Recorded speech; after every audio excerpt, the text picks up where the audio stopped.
When you had that third failure in a row, did you think, I need to pack this in? Never.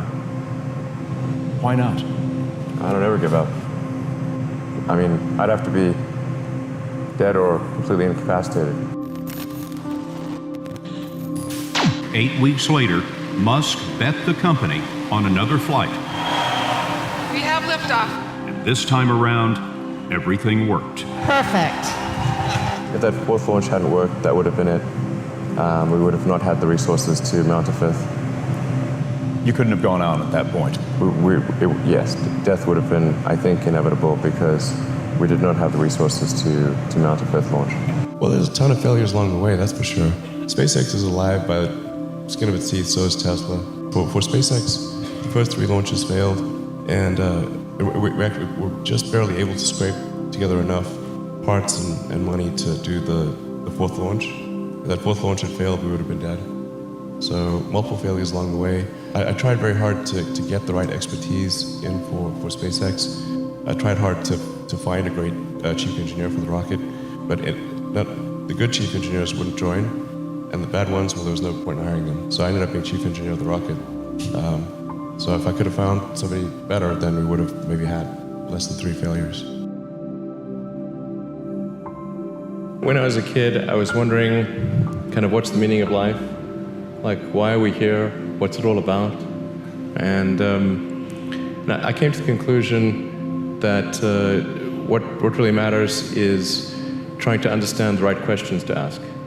And the more that we can increase the scope and scale of human consciousness, the better we are able to ask these questions. If you consider 2 futures, one where we are forever confined to Earth until eventually something terrible happens, or another future where we are out there on many planets, maybe even going beyond the solar system, I think that second version is incredibly exciting and inspiring, and there need to be reasons to get up in the morning.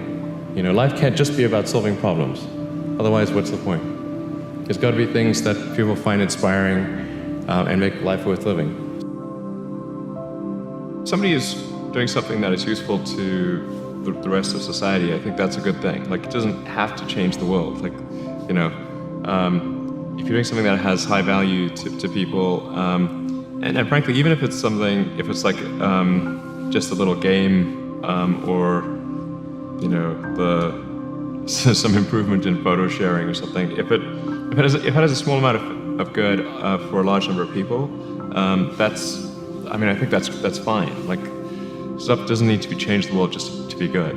Whatever this thing is that you're trying to create, what would be the utility delta compared to the current state of the art times how many people it would affect? So that's why I think having something that makes a big difference but affects a sort of small to moderate number of people is great, as is something that makes even a small difference but affects a vast number of people. I gave basically both SpaceX and Tesla from the beginning a probability of less than 10% of likely to succeed. In the beginning, I wouldn't even let my friends invest because I didn't want to lose their money. I thought it was like, you know, I'd rather lose my own money. We almost did die at SpaceX, actually. So I budgeted for 3 flights. I mean, technically, I did have a plan where I had the money from PayPal. I had like about 180 million from PayPal. And I thought, you know, I'll allocate half of that to SpaceX and Tesla and Solar City, and that should be fine. I'll have 90 million, like, it's just lots, you know. But then what happened is things cost more and took longer than I thought. So I had a choice of either put the rest of the money in or the companies are going to die. And it's like, so I ended up putting all the money in and borrowing money for rent from friends. Yeah, 2008, we had the 3rd consecutive failure of the Falcon 1 rocket for SpaceX. Tesla almost went bankrupt. We closed our financing round 6 p.m. Christmas Eve, 2008. It was the last hour of the last day that it was possible. We would have gone bankrupt 2 days after Christmas otherwise. And I got divorced. That was like rough, man. Permanent scar tissue there. If things had just gone a little bit the other way, both companies would be dead. And I like one of the most difficult choices I ever faced in life was in 2008. I think I had maybe $30 million left, or $30 or $40 million left in 2008. And I had two choices. I could put it all into one company, and then the other company would definitely die, or split it between the two companies. But if I split it between the two companies, then both might die. And when you put your blood, sweat, and tears into creating something, or building something, it's like a child. So it's like, which one am I going to let one starve to death? I couldn't bring myself to do it, so I split the money between the two. Fortunately, thank goodness, they both came through.